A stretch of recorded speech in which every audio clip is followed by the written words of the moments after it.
बारी में तक आ बैठे भाई, पूरा कच्चा है, पानी गिरे है और लेटा पूरा चप्पल में हो गए है। तब हो मैं बारी में बैठा, कोनो में आओ कोनो में जाओ, तो का मतलब तय कौन में आता कौन में जाता तेल बता।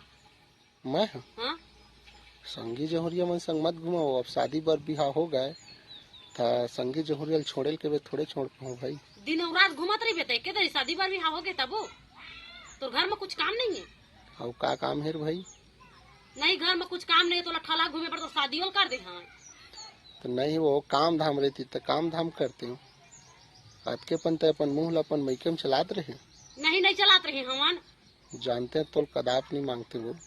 मैं जानते ना सही नहीं आते। आज मोर ना माइंड गरम मत करे कर दिही बात भला मत बोले कर मोर टेंशन आन लेते। ये छेना देखे है जो पीछू में हवे तो कौन में है?